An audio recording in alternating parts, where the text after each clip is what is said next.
For the second time this season, the New Jersey Devils played against the Philadelphia Flyers. And for the second time as well, the game went into overtime. But this time around, the matchup favored the Flyers as they came away victorious in OT. The Devils had some ill-advised turnovers from their star players that resulted in their loss. We have a lot to break down in today's episode of Locked On Devils, and I got some behind-the-scenes sound bites to share with y'all. Buckle up, everybody. You're Locked On Devils, your daily podcast on the New Jersey Devils, part of the Locked On Podcast Network, your team every day. Hi, this is Bryce Salvador, and you're Locked On Devils with Trey Matthews. Elliott scores! Oh, Stevens stepped up, nailed it. Brodor's got the puck. What a shot. The Devils win the Stanley Cup. Alrighty now, what is up, New Jersey? Welcome back to the Locked On Devils podcast here on the Locked On Network. I'm your host, college hockey play-by-play announcer, Devils writer for Pucks and Pitchforks, and also part-time Credential Media member, Trey Matthews.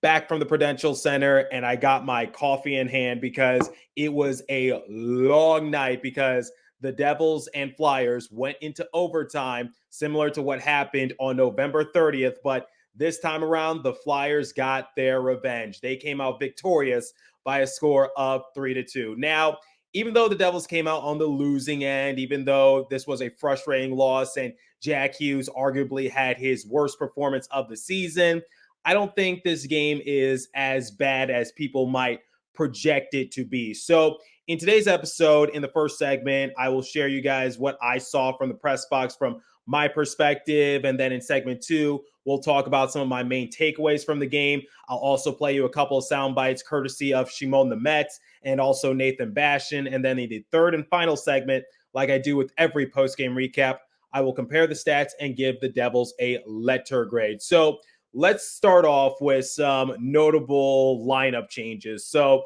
the PB&J combo of Jack Hughes and Jesper Bratt, no more to start this game because Jesper Bratt went back onto the Nico Hischier line alongside with Andre Palat. As you guys know, I am a big fan of that line combination. Eric Haula was on the top line with Jack Hughes, which was an interesting move, but I think the biggest talking point was the fact that Timo Meier was on the fourth line alongside with Dawson Mercer and Alexander Holtz, and Brendan Smith was put back into the lineup in favor of Colin Miller. So here are my thoughts on Timo Meier real quick, because I will save this for a future episode. Timo Meier, as revealed by Lindy Ruff, is still recovering from his injury. He is still not at 100%, and Lindy also said that it does affect his skating, and it's quite obvious because he's not as fast, he's not as physical, and it seems like no matter which line he's paired alongside with, it doesn't seem to work. His best bet is to be paired alongside with Nico Hischier because that's the one in which he has the best success. But for the time being, Timo Meier has put up nothing but zeros during the month of December, and we're almost at Christmas time. And like I said, I will save that for a future episode, but I think you guys get where I'm hinting at, which is maybe it's time to give Timo Meier just an off day or two, just so he could get back to being healthy yet again, because it doesn't seem like he's really helping the Devils. And as for Brendan Smith, I know a lot of people might have their mixed emotions about Brendan Smith, especially with him being a defenseman. But the one thing I'll say is that the penalty kill for the Devils looked a lot better this game. Now, albeit coming into this matchup, the Flyers had the third worst power play percentage in the entire league. But still, the Devils were creating good looks for themselves. While on the PK, we saw Curtis Lazar. He had a wide open breakaway opportunity. Unfortunately, he got stymied. And it just seemed like the Devils were creating some good looks while being shorthanded. So I would say that Brendan Smith definitely was an energizer on the PK. Now his defense, still a question mark. So that's just something I want to put out there. But when looking at period 1, it was more or less the same as to what I saw in the previous matchup against the Anaheim Ducks, which was that the Devils were creating some decent looks for themselves. Unfortunately, they couldn't result in anything, but the end of this period had a different outcome compared to the previous matchup against the Ducks. So almost halfway done with period 1, shots on goal, even to a piece, hits 5-4 in favor of the Flyers, blocked shots, even to a piece.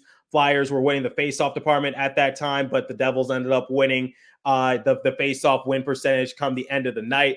And this game was pretty back and forth, and that was to be what was to come the rest of the way. But minutes go by, and Michael McLeod, he got the party started for New Jersey because Nathan Bastian had established strong puck dominance in the offensive end that resulted in a pretty dime to McLeod out in front, and McLeod has now scored in 2 straight games. So this was essential for the Devils because I think everyone remembers what happened in the first 2 periods when they were playing the Ducks, which was they got absolutely handcuffed by John Gibson. Like, they got goalied. So the Devils just needed one to find the back of the net in this game just to tip the odds back into their favor, because that first period against the Ducks, it was picturesque. It was perfect. They were the more dominant team. Unfortunately, John Gibson, it was just his spotlight and his time to shine as he just stopped the Devils in their tracks. But Michael McLeod making a 1-0 game going into the intermission, I felt like that was all the Devils needed to try to get the party started. But unfortunately, Jack Hughes, he had a turnover that resulted in Ryan Poehling scoring the goal. So it's tied 1 apiece. So the first penalty was called minutes into the second, which was a good change of pace considering the amount of penalties that were called in the previous matchup. So Scott Lawton was given a tripping minor. And as we all know, the past few games, the Devils have been kind of struggling in their power play, and the Flyers are really good at getting shorthanded goals. I believe they're tops in the league in that department, but the Devils answered quickly and took advantage of their strong power play execution. So it was a lucky bounce off of Nico Hischier's stick that resulted in the puck dribbling over to Bratt, and all Bratt had to do was tap it in point blank. And Hughes sort of redeemed himself because he got the secondary assist on that play. So the Devils regained their lead. It's 2-1. But a few minutes later, Ryan Poehling, who found a wide open shot via Travis Konecny, he tied it up 2 apiece. So the Devils, they led this game twice, but they just couldn't go off and running. And that's definitely a little frustrating. And I talked to Shimon Nemec about the matter, about how do you maintain a lead and how do you just try to hold down the fort defensively a little bit better. And we'll hear from him in segment 2. But obviously that's a bit of a gut punch because, like I just said, the Devils, they had the lead twice and they blew it twice. So that's definitely something that I'm sure they're going to be tossing and turning at night. But it's worth mentioning, prior to that Poehling goal, the Devils actually had a few clear shooting lanes, but they instead elected to go for the extra pass as opposed to actually shooting it. So as a result, it gets picked off and the Flyers tie the game once more. So that's just something that the Devils need to work on, or I'm sure once they go back to the film room, they'll see next time, shoot that puck in that sort of circumstance, because I think there was an instance in which Curtis Lazar, there was a wide open Luke Hughes, and Lazar did not pass it to Hughes, and Hughes actually threw his stick in frustration, and Amanda Stein actually posted about that on social media. So game is tied, and the Devils are treading on water because they got back-to-back penalties. So Kevin Ball, he was assessed an elbowing call. Devils clear it, and it was actually an electrifying PK. But then not too long after that, Luke Hughes, he gets assessed a trip. So like I said moments ago, Brendan Smith being back on the PK, I think that was an energizer for the Devils because they looked a lot better on the PK. But like I said, and I can't reiterate this enough, the Flyers have the 3rd worst power play percentage in the entire league. So one could say that the Devils were doing what they were supposed to do, but compared to how they were against the Ducks and a few other games prior to that, including the Blue Jackets, Devils let up a power play goal in that matchup as well. I would say that their PK looked a lot better. So despite playing with fire and despite their PK not really being all that good, Devils walked away unscathed, and that was pretty impressive to see. But speaking of penalties, it seemed like the Devils should have gotten a few more power play opportunities, but I'll talk about that momentarily. But here we go into period number 3, and it's the moment of truth. So about 8 minutes went by, and there wasn't much push or pull between the teams. It was pretty stagnant, and unfortunately, Kevin Ball got another penalty for hooking, and it was just another test that the Devils had to answer, which was, can you try to kill off this penalty? And they were able to do so. So like I said a few minutes ago, Curtis Lazar, he created a wide open breakaway opportunity for himself on the PK, but he just got stymied, and that happens. But something I just want to mention real quick, and I'll talk more about this in the second segment, Vitek Vanecek, he was making the crucial saves that he was supposed to make, both 5-on-5 and also while his team was on the PK. And that's what I wanted to see out of Vitek from not only this game, but from here on out, which was you need to try to make those crucial saves, even if you are in a vulnerable position. So this period definitely gave me a lot of gray hair, but into OT we go. And the Devils are usually a good overtime team. And I was rather confident because this was going to be the second time that the Devils and Flyers played one another in overtime. Devils will still walk away with a point either way. And I was really hoping that Jack Hughes would steal the show.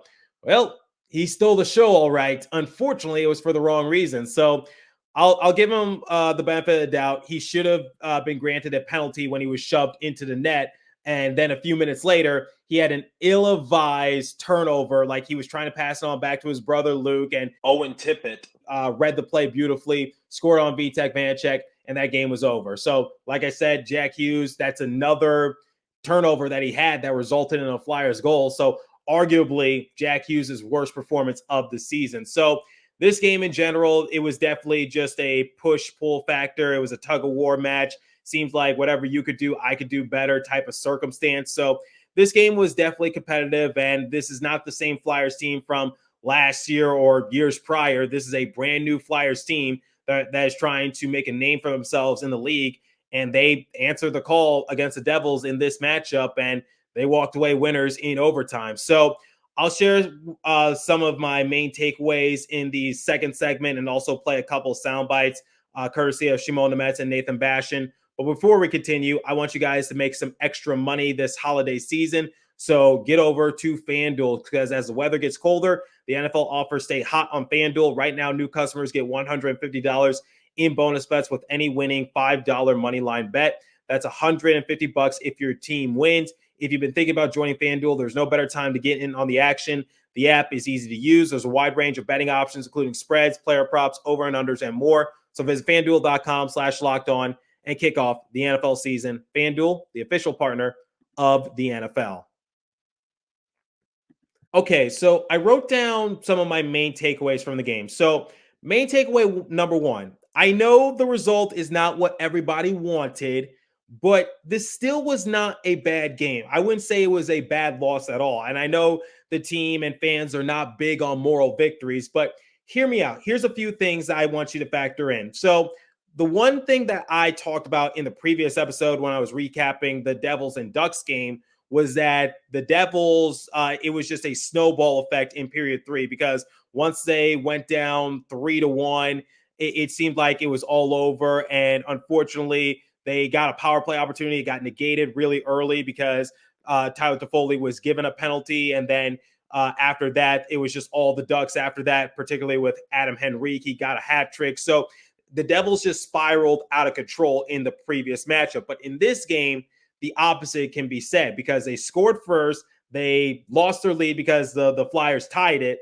And then the Devils regained their lead, and then the Flyers tied it. But the one thing I can say is that, especially in period three, the Devils held their ground. And I think that's very important, because we've been talking about how the Devils have to play a little bit more simple, and I think they were doing so in this matchup. So I was like, okay, if you can't score, take it into overtime, take it into a shootout, just try to walk away with something. Because what's worse, playing this hard-fought game and having nothing to show for it, or playing this hard-fought game and yes, you lose, but at least it's an overtime and you can walk away with a point. And that's my second thing in regards to that this was not really all that bad of a game, is that they walked away with a point. So they walked away with something. And I know that a lot of people would rather have the 2 points. Trust me, I'm no exception. But 1 point is better than no points. And that was one of the issues I had with the Devils when they were losing some of these games to the Blue Jackets, the Sharks, and also the Ducks. It's just like, had you just taken that into OT, those are 3 points you could have had. So every point is very crucial, especially with how tight the Metropolitan Division is. And we're in late December, and there's really no separation with the exception of the Blue Jackets. Quite honestly, if the Penguins go on a win streak, which I'm not sure if they're doing for the time being, I haven't been following them religiously, but they can also be a factor, or they could be a dark horse team. So that's my thing, which is just getting a point is better than no points. And the third thing I want to say is that it seems like the Devils, they only had one power play opportunity and they capitalized on it. And I talked about this when Jack Hughes got shoved into the net in overtime, and Lindy Ruff actually talked about this post-game, and I think Bill Spalding and Ken Danico, based on what I saw in the highlight reel, I think they also agreed, which is that should have been a penalty assessed to the Flyers. And there were a few other times in which the Devils should have gone back onto the power play. So that's my thing, which is I think there were a few missed calls that didn't go into the way of the Devils, and that really could have changed the outcome of the game. So could they have been given 4 more power play opportunities or something like that? Who's to say that they wouldn't capitalize on any of those 4 more opportunities? I don't really know, but they should have been given more power play chances. That's all I'm going to say. Now, I had the chance to speak with Shimon on the Mets, and now I don't think defense was the issue at all. I don't think goaltending was the issue, but I decided to ask him anyway just to get his perspective, which was it sucks when you lose a lead not once, but twice, and that's exactly what happened in this game. So I talked about what are some of the adjustments that needs to be made in order to make sure that sort of thing doesn't happen, especially with how tight the Metro is. I know it's his first year, and maybe he's not the best person to ask, but he was one of the few players available. So I decided to get his perspective on the matter. Here's what he had to share with me. Shimon, from your perspective, what needs to change defensively? Because you guys had the lead twice this game, and unfortunately the Flyers tied it up both times. I know you're in your first year, but can you provide your perspective on it? Yeah, it's hard when you're leading twice and you still lose a game. But yeah, we need to learn from this mistake, and I hope it's gonna be better. Yeah, he wasn't really too detailed oriented. And like I said, it's not really his role to kind of give that insight because he's still trying to fit in with the Devils roster himself. And he's still trying to get more comfortable to North American style hockey. But here's a dirty little secret, guys. We don't pick and choose which player is available to talk to the media post game. They just bring out who they can bring out, and then that's that. And after a loss, it's 10 times worse. So the players that were available to talk with post game were Shimon, Nathan Bastian, and Vitek Vanacek. That was it. And I don't blame the Devils. I wouldn't be in the mood to talk to the media either after a post game loss. I played baseball in college. I get it. And I'm not trying to compare myself to them or anything, but it's just like for any of you who played sports and you come away on the losing end, I'm sure you wouldn't be in the best of mood to talk with the media either, especially if you felt like the loss was on your shoulders, which is why I don't think Jack Hughes was willing to talk to the media either, because he doesn't like talking to the media, period. He doesn't like talking to the media even after a win. So I don't think he'd be in the mood to talk about this outing. But moving on, speaking of Jack Hughes, worst game of the season for Jack Hughes. And that's bound to happen because he's human and not everyone can be perfect. So yes, he did have some ill-advised turnovers that resulted in a couple of Flyers goals, especially that one in overtime. But Jack Hughes will bounce back. I guarantee it. And he still walked away with a point. So my thing is his worst is still better than a lot of people's best effort. I'm just going to say that. So yes, Jack Hughes absolutely 100% did not have a good outing. It was his worst performance of the season, arguably. And Luke Hughes, his brother, was no better. So the Hughes brothers were pretty much a non-factor in this game, but they will bounce back. And like I said, guys, even though we love to say that Jack Hughes is amazing, he's this, he's that, he's still human like everyone else at the end of the day. So he's bound to have those types of mistakes. And now, one thing I want to hammer on home, do not blame Vitek Vanacek or the defense for this loss, because I just talked about it. Jack Hughes, who's a forward, had the turnover that resulted in the Flyers scoring on a couple of those goals. And Vitek Vanacek, I said in segment 1, he was making the right saves at the right possible time. I could count on my hands the amount of saves he was making point blank from the Flyers. And Samuel Ersson was doing the same thing on the other side of the rink. Now, I didn't want to put this out on social media because I know how a lot of people could be superstitious. I'm not one of those people, but I know that other people are. I said, it seems like the first team to score that third goal was going to end up winning the game. And lo and behold, that's what actually came into fruition. So once again, I'm not superstitious and I don't believe in jinxes. I just believe in timely or untimely coincidences. But still, I just wanted to respect others. But yeah, so it was just a very close, hard battle between both respective teams. And Vanacek and Ersson were putting up one hell of an effort in between the pipes. And so before you put this loss on Vitek Vanacek or the defense, I don't think that's the case in my opinion. And now we're going to hear from Nathan Bastian because his line performed really well. So I talked about how Michael McLeod scored the opening goal and how it seems like the dynamic between him, Curtis Lazar, and Nathan Bastian has really been working for the Devils the last few games, because we've been talking about the struggles of Nathan Bastian, but he's actually been assisting on a good number of Michael McLeod's goals. And Curtis Lazar, he could have scored himself. He had a few good looks, and especially on that open breakaway while on the PK. But the point is that I've been raving about the captain line of Nico Hischier, Andre Palat, and also Jesper Bratt. I really need to give my credit to the third line pairing of Nathan Bastian, Michael McLeod, and Curtis Lazar, because they've also been very scrappy and playing physical. And shout out to Catherine Bogart for asking Bastian the question of the camaraderie he has with his line mates. So I want to play the entirety of his soundbite. It's only 2 minutes, so check it out. What turned in your mind? It looked like you had control of this game. Yeah, it felt like that too. I think obviously a really tight game out there. It was pretty much exactly what we expected, and even though a lot of good things happen, it's one of those ones you have to find a way to win. Down low, your line was really fighting for it, creating some great opportunities. How can the rest of the group keep working on that moving forward to have that grit down low to get those goals?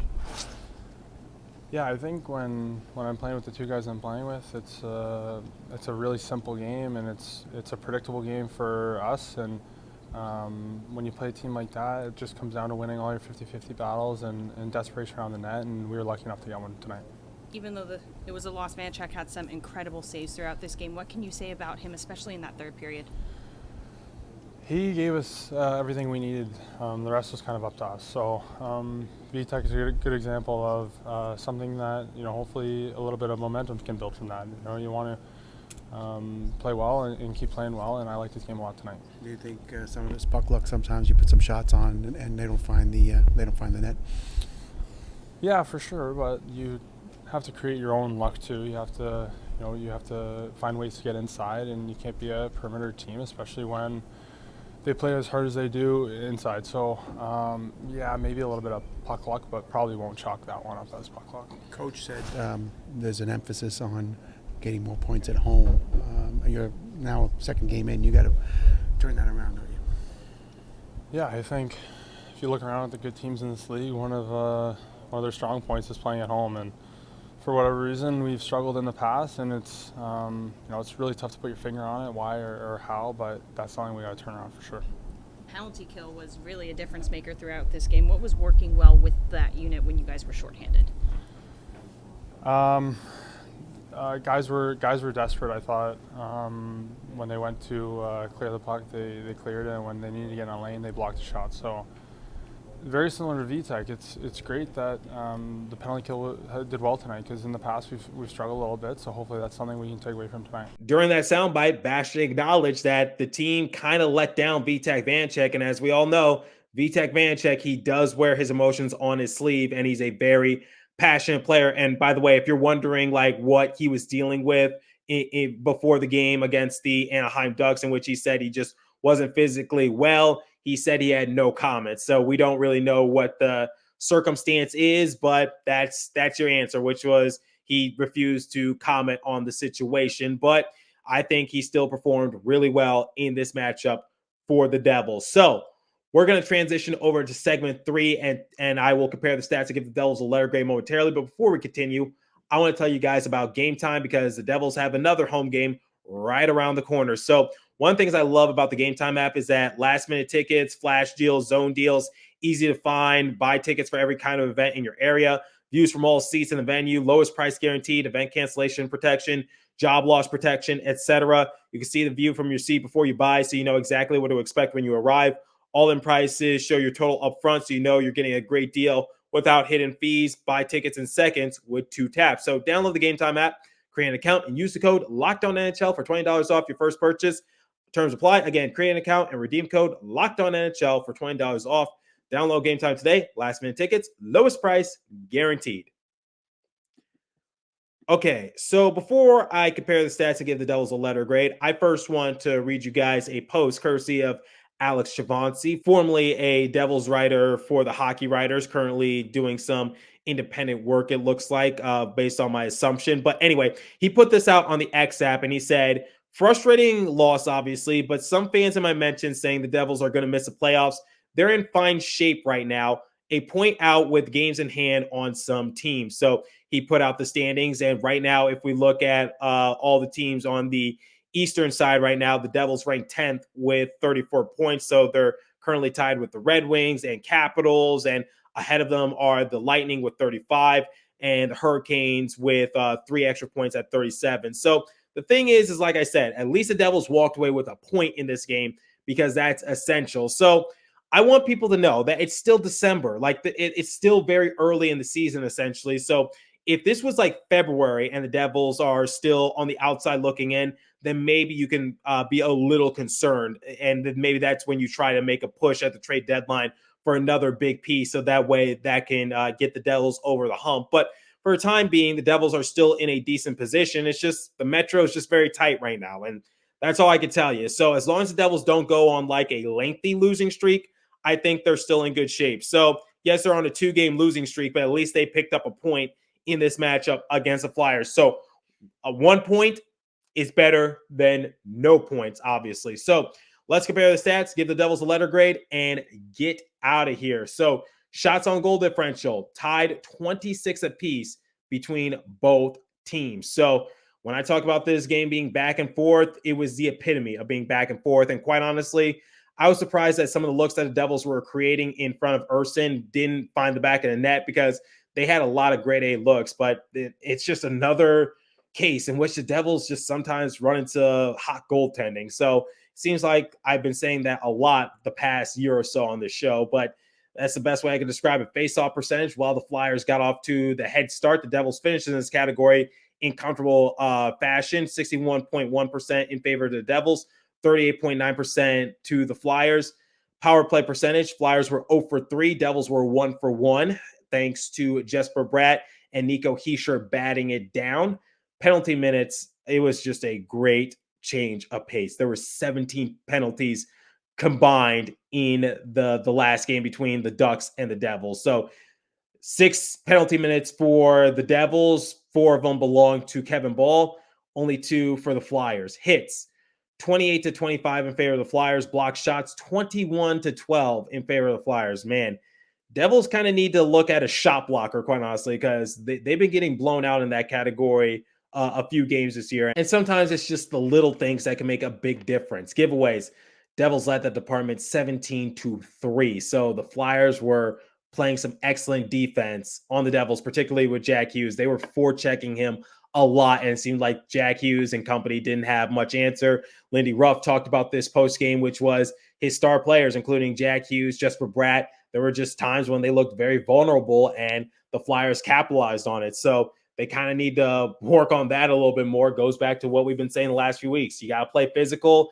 and teams are going to be more prepared for the Devils. And case in point right there, which is the Flyers are taking a page out of the Hurricanes book, which is sometimes you got to forecheck the Devils to make them cough up the puck, so that way you could slow them down, so that way they don't kill you while they're on transition. So that's just my food for thought. And when you blame the defense, I don't think the defense can be blamed in this game because it was a close game, went into OT, just some unlucky circumstances for the Devils. Takeaways, Devils led that department 20-8. So if I had to give the Devils a letter grade, normally I should give them an A because this game was hard fought. The Devils answered on back. There weren't really too many glaring mistakes aside from the couple of costly turnovers, but since they lost the game, I just morally cannot give them an A. So I'll give them a solid B. It was still a good performance, and they played hard, and they seemed to play hard the entire 60. That's why it went into overtime, and the Devils got off and running first, and come the second period, it was just a back and forth affair, and the Devils did hold down their fort. They didn't let it snowball. Penalty kill looked a lot better. Their power play, in the one opportunity they got, they scored. Just seems like the Devils need to get a tad bit more physical, but we've been talking about that the last few weeks. Still a good performance for the Devils, but yeah, I just can't give them an A. So Let me know what you guys think in the comment section. What did you think of the game in general? And quite honestly, there were a lot of storylines in the previous matchup against the Ducks. So that John Gibson fiasco of him feeling ill, and then people making the assumption that maybe a trade was about to go down because Vitek Vanecek, he wasn't feeling well physically, so he didn't suit up in the game. Adam Henrique getting the hat trick, the amount of penalties and chippiness between both respective teams, the Devils falling for another trap game. I just want to say this game didn't have those types of storylines, and I'm perfectly okay with that. It's a nice change of pace. It's a breath of fresh air. Just take a little bit of a breather. This game was a little more, how would I say it, chilled out in a sense, for lack of a better term. It seemed a lot more chilled out. So it was a fun to cover. Wish there were more storylines to touch on, but it was just one of those games, one of those circumstances. So let me know what you guys think in the comment section. If you're watching on YouTube, if you're listening on podcast streaming service, hit me up on my personal X page app at TreyMatt4 or the show's X page app at Locked On Devils. As for today's episode, that's all the time I have for you. So continue to stay safe. Have a wonderful day, New Jersey. Go Devils. I'll catch you guys in the next episode. Thanks for listening once again.